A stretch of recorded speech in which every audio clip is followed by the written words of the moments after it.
முருகன் அருளால் முடியாதது ஒன்றுமில்லை. இன்னைக்கு செவ்வாய்க்கிழமை முருகனோட அருளால் நமக்கு என்ன மெசேஜ் கொடுக்குறாருன்னு பார்க்கலாம். இந்த மெசேஜ் பார்க்குறவங்க மனசுக்குள்ள முருகனை நினச்சி ஓம் முருகான்னு டைப் பண்ணுங்க.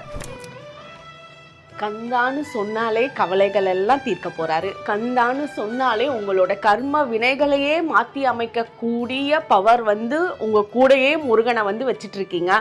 அப்படி இருக்க நீங்க எதுக்காக கவலைப்படணும்? உங்களோட வர்த் உங்களுக்கே தெரியாம போகுது. இந்த காலகட்டத்தில் நீங்க சிலர் கூட சின்ன சின்ன மிஸ் அண்டர்ஸ்டாண்டிங், சின்ன சின்ன பிரச்சனைகள் உங்களோட ரொம்ப க்ளோஸான சர்க்கிள் கூட இருக்கவங்கனால அந்த பிரச்சனைகளை ரொம்ப பெருசா நினைச்சு உங்களோட செல்ஃப் வர்த்தையே நீங்க மறந்துடுறீங்க. நீங்க அடுத்தவங்களுக்கு ஒரு பெரிய எடுத்துக்காட்டா இருந்திருக்கீங்க. அடுத்தவங்களை இன்ஸ்பயர் பண்ற மாதிரி இருக்கீங்க. நீ இந்த வேலை சூப்பரா பண்றச்ச, இதே மாதிரி எனக்கும் பண்ணணும்னு ஆசையா இருக்கு அப்படின்னு சொன்னவங்க எத்தனையோ பேர் இருக்காங்க.